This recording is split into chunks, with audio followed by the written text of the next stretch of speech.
श्री कृष्ण लीला। जब माता यशोदा अपने ऊधमी और नटखट लड़के को रस्सी से बांधने लगीं, तब वह 2 उंगल छोटी पड़ गई। तब उन्होंने दूसरी रस्सी लाकर उसमें जोड़ी। जब वह भी छोटी हो गई, तब उसके साथ और जोड़ी। इस प्रकार वे ज्यों-ज्यों रस्सी लाती और जोड़ती गईं, त्यों-त्यों जुड़ने पर भी वे सब 2-2 उंगल छोटी पड़ती गईं। यशोदा रानी ने घर की सारी रस्सियां जोड़ डाली, फिर भी वे भगवान श्री कृष्ण को बांध न सकीं।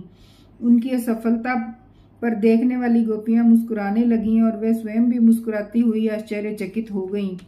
भगवान श्री कृष्ण ने देखा कि मेरी मैया शरीर पसीने से लथपथ हो गया है, चोटी में गूंथी हुई मालाएं गिर गई हैं और वे बहुत थक भी गई हैं। तब कृपा करके वे स्वयं ही अपनी मां के बंधन में बंध गए। भगवान श्री कृष्ण परम स्वतंत्र हैं। ब्रह्मा, इंद्र आदि के साथ वे संपूर्ण जगत उनके वश में है। फिर भी इस प्रकार बंध कर उन्होंने संसार को ये बात दिखला दी कि मैं अपने प्रेमी भक्तों के वश में हूँ। ग्वालिनी यशोदा ने मुक्तिदाता मुकुंद से जो कुछ अनिर्वचनीय कृपा प्रसाद प्राप्त किया, वह प्रसाद ब्रह्मपुत्र होने पर भी, शंकर आत्मा होने पर भी और वक्षस्थल पर विराजमान लक्ष्मी अर्धांगिनी होने पर भी ना पा सके। ये गोपिका नंदन भगवान अनन्या प्रेमी भक्तों के लिए जितने सुलभ हैं, उतने दे अभिमानी कर्मकांडी एवं तपस्वियों को तथा अपने स्वरूप भूत ज्ञानियों के लिए भी नहीं है। इसके बाद नंदरोनी यशोदा जी तो घर के काम धंधों में उलझ गईं और उखल में बंधे हुए भगवान श्याम सुंदर ने उन दोनों अर्जुन वृक्षों को मुक्ति देने की सोची, जो पहले यक्षराज कुबेर के पुत्र थे। इनके नाम थे नल, कुबर और मणिग्रीव। इनके पास धन, सौंदर्य और ऐश्वर्य की पूर्णता थी। इनका घमंड देखकर ही देवऋषि नारद जी ने इन्हें शाप दे दिया और ये वृक्ष हो गए थे। राजा परीक्षित ने पूछा, भगवान आप कृपा ये बतलाइए कि नल, कुबर और मणिग्रीव को शाप क्यों मिला? उन्होंने ऐसा कौन सा निंदित कर्म किया था जिसके कारण परम शांत देवऋषि नारद जी को भी क्रोध आ गया? श्री सुखदेव जी ने कहा, परीक्षित, नल, कुबर और मणिग्रीव ये दोनों एक तो धन अध्यक्ष कुबेर के लाडले लड़के थे और दूसरे इनकी गिनती हो गई रुद्र भगवान के अनुचरों में। इससे उनका घमंड बढ़ गया। एक दिन वे दोनों मंदाकिनी के तट पर कैलाश के रमणीय उपवन में वारुणी मदिरा पीकर मदोन्मत्त हो गए। नशे के कारण उनकी आंखें घूम रही थीं। बहुत सी स्त्रियां उनके साथ गा बजा रही थीं और वे पुष्पों से लदे हुए वन में उनके साथ विहार कर रहे थे। उस समय गंगा जी में 5 के 5 कमल खिले हुए थे। वे स्त्रियों के साथ जल के भीतर घुस गए और जैसे हाथियों का जोड़ा हथिनियों के साथ जल क्रीड़ा कर रहा हो, वैसे ही वे उन युवतियों के साथ तरह तरह की क्रीड़ा करने लगे। परीक्षित संयोगवश उधर से परम समर्थ देवऋषि नारद जी आ निकले। उन्होंने उन यक्ष युवकों को देखा और समझ लिया कि ये इस समय मतवाले हो रहे हैं। देवऋषि नारद को देखकर वस्त्रहीन अप्सराएं लजा गईं। शाप के डर से उन्होंने तो अपने अपने कपड़े झटपट पहन लिए, परंतु इन यक्षों ने कपड़े नहीं पहने। तब देवऋषि नारद जी ने देखा कि ये देवताओं के पुत्र होकर मद से अंधे और मदिरापान करके उन्मत्त हो रहे हैं। तब उन्होंने उन पर अनुग्रह करने के लिए शाप देते हुए ये कहा। नारद जी ने कहा, जो लोग अपने प्रिय विषयों का सेवन करते हैं, उनकी बुद्धि को सबसे बढ़कर नष्ट करने वाला है श्रीमद।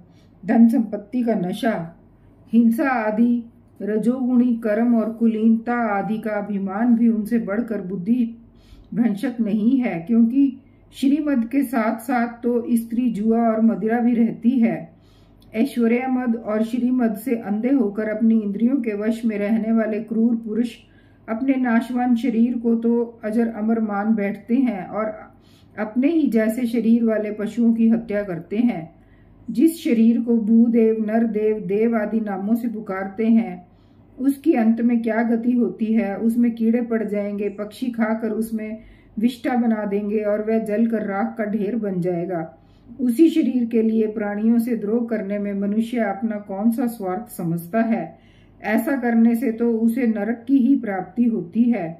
बतलाओ तो सही, ये शरीर किसकी संपत्ति है? अन्न देकर पालने वाले की है या गर्भाधान कराने वाले पिता की? ये शरीर उसे 9 महीने पेट में रखने वाली माता का है अथवा माता को भी पैदा करने वाले नाना का। जो बलवान पुरुष बलपूर्वक इससे काम करा लेता है उसका है अथवा दाम देकर खरीद लेने वाले का। चिता की जिस धधकती आग में ये जल जाएगा उसका है अथवा जो कुत्ते सियार इसको चीत चीत कर खा जाने की आशा लगाए बैठे हैं उनका। ये शरीर एक साधारण सी वस्तु है, प्रकृति से पैदा होता है और उसी में समा जाता है। ऐसी स्थिति में मूर्ख पशुओं के सिवा और ऐसा कौन बुद्धिमान है जो इसको अपना आत्मा मानकर दूसरों को कष्ट पहुंचाएगा, उनके प्राण लेगा। जो दुष्ट श्रीमद से अंधे हो रहे हैं उनकी आंखों में ज्योति डालने के लिए दरिद्रता ही सबसे बड़ा अंजन है, क्योंकि दरिद्र यह देख सकता है कि दूसरे प्राणी भी मेरे ही जैसे हैं। जिसके शरीर में एक बार कांटा गड़ जाता है वह नहीं चाहता कि किसी भी प्राणी को कांटा गड़ने की पीड़ा सहनी पड़े, क्योंकि उस पीड़ा और उसके द्वारा होने वाले विकारों से वह समझता है कि दूसरे को भी वैसी ही पीड़ा होती है। परंतु जिसे कभी कांटा गड़ा ही नहीं वह उसकी पीड़ा का अनुमान नहीं कर सकता। दरिद्र में घमंड और हेकड़ी नहीं होती, वह सब तरह के मदों से बचा रहता है, बल्कि दैववश उसे जो कष्ट उठाना पड़ता है वह उसके लिए एक बहुत बड़ी तपस्या भी है। जिसे प्रतिदिन भोजन के लिए अन्न जुटाना पड़ता है, भूख से जिसका शरीर दुबला पतला हो गया है, उस दरिद्र की इंद्रियां भी अधिक विषय नहीं भोगना चाहती, सूख जाती हैं और फिर वह अपने भोगों के लिए दूसरे प्राणियों को सताता नहीं है, उनकी हिंसा नहीं करता। यद्यपि साधु पुरुष समदर्शी होते हैं फिर भी उनका समागम दरिद्र के लिए ही सुलभ है, क्योंकि उसके भोग तो पहले से ही छूटे हुए हैं। अब संतों के संग से उसकी लालसा तृष्णा भी मिट जाती है और शीघ्र ही उसका अंतकरण शुद्ध हो जाता है। जिन महात्माओं के चित्त में सबके लिए समता है, जो केवल भगवान के चरणार विंदों का मकरंद रस पीने के लिए सदा उत्सुक रहते हैं, जिन्हें दुर्गुणों के खजाने अथवा दुराचारियों की जीविका चलाने वाले और धन के मद से मतवाले दुष्टों की क्या आवश्यकता है, वे तो उसकी उपेक्षा के ही पात्र हैं। ये दोनों यक्ष वारुणी मदिरा का पान करके मतवाले और श्रीमद से अंधे हो रहे हैं।